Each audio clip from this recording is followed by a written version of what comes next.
Breaking news this morning, Turkey now says it has evidence of a chemical attack inside Syria. This attack killed more than 70 people, including children. The crisis in Syria is just one of the major foreign policy tests facing this president right now. Democratic Senator Ed Markey of Massachusetts is with us. He is a member of the House, the Senate Foreign Relations Committee. It's very nice to have you here. Thank you for joining us. Thank you so much. Let's begin in Syria. It's horrifying. It's beyond words what these families and these children are experiencing after this clearly chemical weapons attack, according to the Turkish government. Talk about the administration's role in all of this in terms of the language used, whether you believe the fact that Nikki Haley and Secretary of State Rex Tillerson coming out in the past few days and basically saying we're not going to focus on removing Assad from power. That's not our focus. That's up to the Syrian people. Do you believe that this attack was a direct response to those words? Well, look, for better or worse, the closest ally that Assad has right now is Russia. And what Tillerson and Nikki Haley were essentially saying is that it's time for the Trump administration to work through Russia to get a deal with Assad that would actually allow Assad to stay in power. Well, if that's the case, then Russia, as now someone that the Trump administration is talking to, should produce any evidence that it's not Assad because that has used these chemical weapons, because Russia gave a guarantee that they would ensure that all chemical weapons of was removed from Syria. Right now, Turkey, other independent groups are making it very clear that it was Assad who used these chemical weapons. So the first thing that Secretary Tillerson has to do is to say to Russia, bring to the United Nations today any evidence that it was anyone other than Assad who used these chemicals against the Syrian people.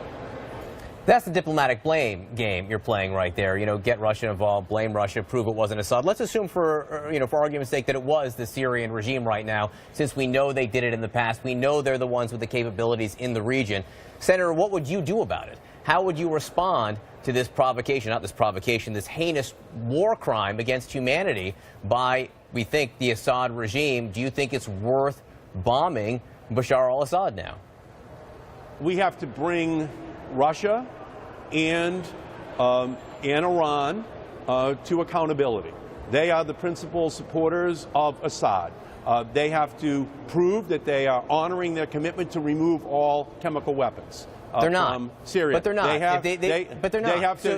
They have to work immediately to bring Assad to the table, to bring a peaceful end to this civil war. They have to ensure that humanitarian aid is reaching right now all of those who are adversely affected by this civil war. We have to make sure that we are not allowing Iran and Russia to cover this continuation of an historic atrocity against the people of Syria being committed by Assad. And now is the time. This is the action which should trigger the aggressive diplomatic intervention by the United States and the UN that forces Iran and Russia to make Assad accountable. But, Senator, those sound like words back in 2013 after the red line was crossed then, right? And you have Russia, you have the Kremlin coming out today, this morning, and saying they stand behind the Assad regime. So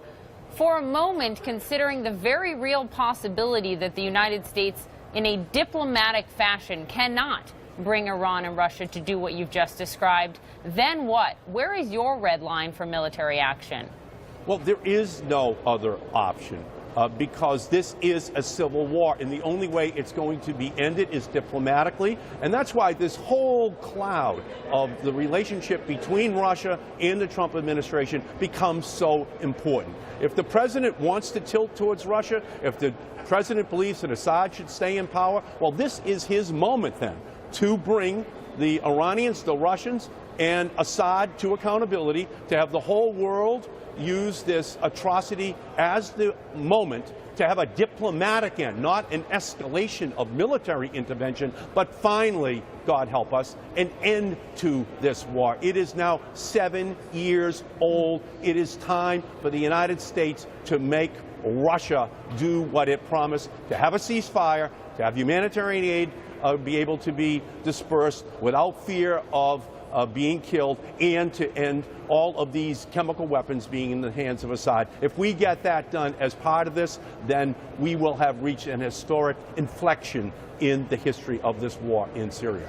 Has Russia done any one thing, said any one thing, a month ago, a week ago, an hour ago, that makes you believe that they will do any of this? Because the statement they put out today basically absolves themselves completely of any responsibility. The prevarication coefficient by the Russians in this entire Syria incident is at historic highs. That's why it's up to Secretary Tillerson. It's up to President Trump to make them accountable.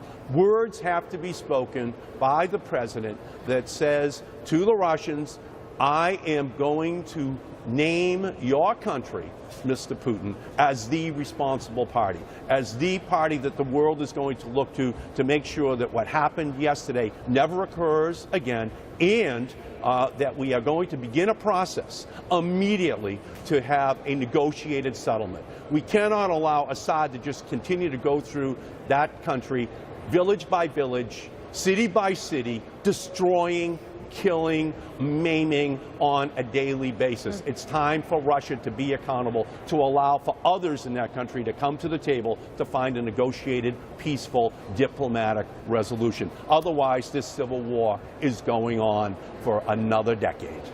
Democratic Senator Ed Markey.